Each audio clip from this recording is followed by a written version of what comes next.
What's up guys, welcome back to the channel. You're watching Tom Trips Out, and in this episode we're talking about teacher's salary versus the cost of living. My name's Tom, this is my trip out. Well, hey everybody, come along with me. Take a trip to a place to fight without sea. Meet people, live foods, see the joy they bring, and how much it costs to try new things. Well, come and watch me on my trip out. My name's Tom, this is my trip out.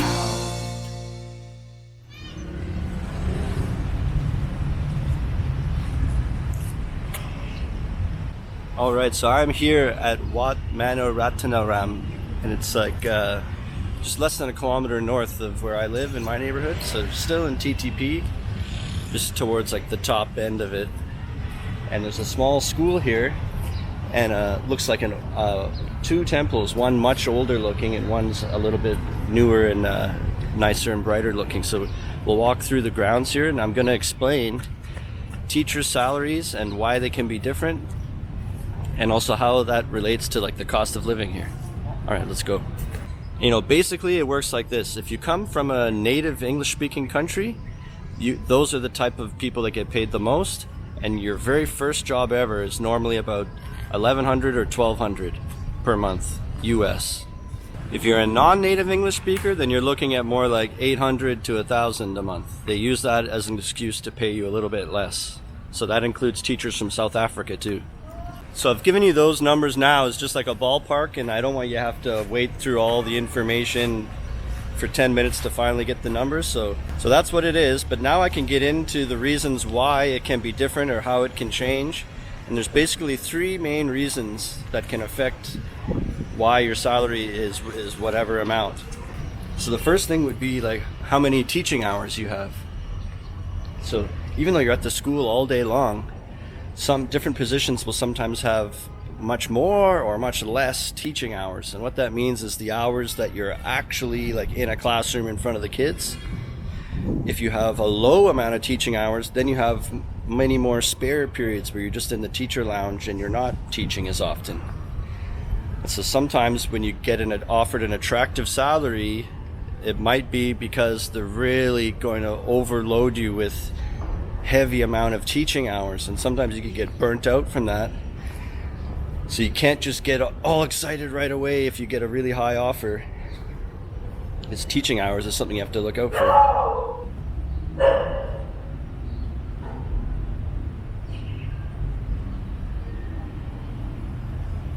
The dogs are barking at me to get out of there, so I don't want to risk getting a bite or something.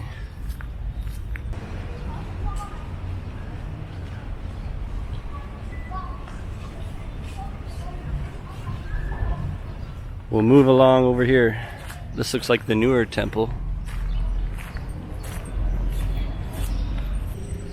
Alright, so another factor that can have a heavy impact on your salary is what your nationality is. So if you come from a native English speaking country, and I've mentioned this earlier, but USA, Canada, or the UK, those are the countries that are deemed the most valuable and considered native English speaking. If you're not from one of those countries, they're going to use it against you to pay you a little bit less, or, you know, define that you as a non-native English speaker. So that's something that really can affect the salary, like right off the bat, just really what passport you have. So I think we can walk into this temple a little bit. Let's go check this out and find a spot to tell you about the third reason that can affect your salary, third factor.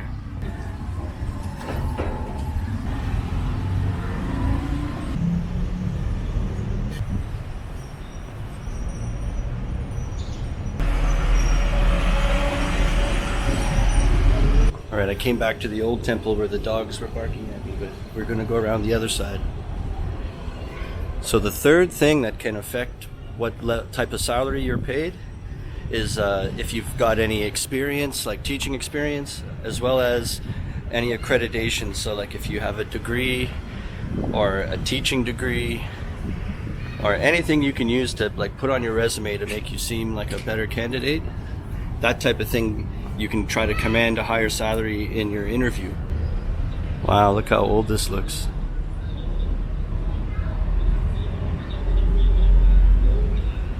having all those things on your resume can help you in getting a higher salary, but it's not required to work here. So in Cambodia, you do not need a degree, you don't need any previous experience. Just obviously those things help you get the higher paying jobs or help you ask for a higher expected salary when you're in the interview. They ask that sometimes, what's your expected salary? Having a strong TEFL with AVSC, that's what helped me get jobs. I think having that might not help you command a higher salary, but it can help you get the job over someone else. Having AVSC TESOL on your side, just their reputation alone makes you seem like a lot stronger than someone that just came like a cold call from an email. So I see a part over there that I want to just go look at quickly, and then we'll start walking back and explore the neighborhood and streets close to here, and I can describe like what the cost of living is relative to those salaries I just told you about. There's this really old part on the right here. I almost want to go up there and look down.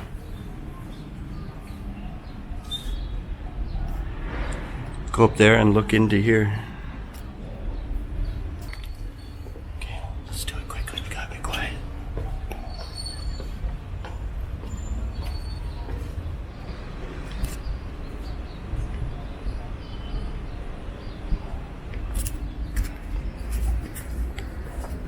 So there was nothing really in there.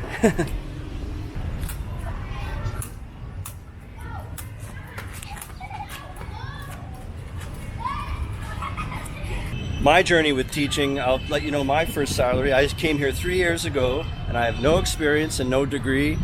I went through AVSC and they got me my first job at $12.50 a month at an international school, and I worked there for almost 2 years, and then I left that job to focus on YouTube and see if I could be a creator and an artist. And if you break down the 40 hours a week, so that's including all the time you're there, even the free time, then it works out to about maybe $8.50 an hour.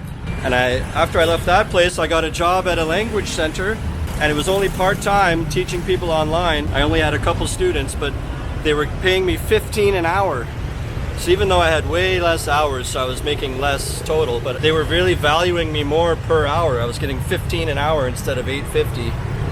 And that just shows, once you've worked and you've had some experience and you've networked a bit and met people and you know the other types of jobs and schools, you can use your year or 2 years of experience to leapfrog up in your hourly pay or salary. So cost of living, as you probably know or you've seen in my other videos, it's really cheap here. Things are like 7 times to 10 times cheaper. Like rent for your apartment, let's say, you could easily get by with $250 a month or $300 a month US dollars. And then your food could be another, like if you spend $10 a day on food, then that would be to $300. So if you've got an apartment that's $300 and your food is $300, now you're spending $600 a month. And then all you really need aside from that is like phone and transportation, which, those put together are probably only like $60 a month. And then going out and drinking and stuff, what's that, another $100 a month? So that all of that is still, you're under $800 for the month. So if you get your first teaching job at $12.50 like I did, and I could still save like $300 a month. Meals are really cheap, especially if you eat Khmer food or local food, or you go to the right places. Because they have the whole range here. You could eat at fancy restaurants and spend $20, or you could spend $1.50, like you go to a Khmer restaurant. Like it would be hard to get by spending only $1 on every single meal. You'd probably not end up having not that great food, but if you could have good food and spend about $3 or $3.50 every meal, and you would have really good food. And it's possible to even do it cheaper than that. So the phone, it charges me $1.50 a week. It's actually a weekly plan. And you get 15 gig to use in the 7 days, and it only costs $1.50. And then every week it renews. So if you do 4 weeks, that means I spend like $6 and I get 60 gig total in the month.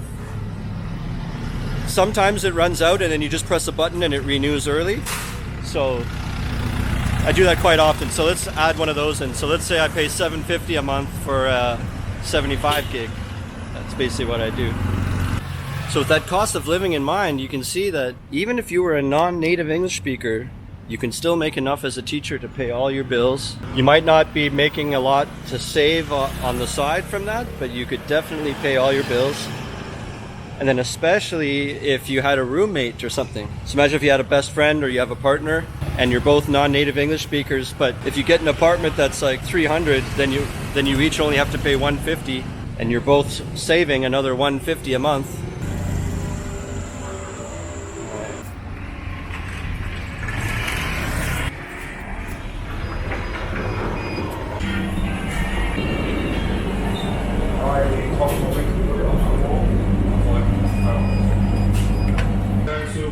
This one I'm getting is lime.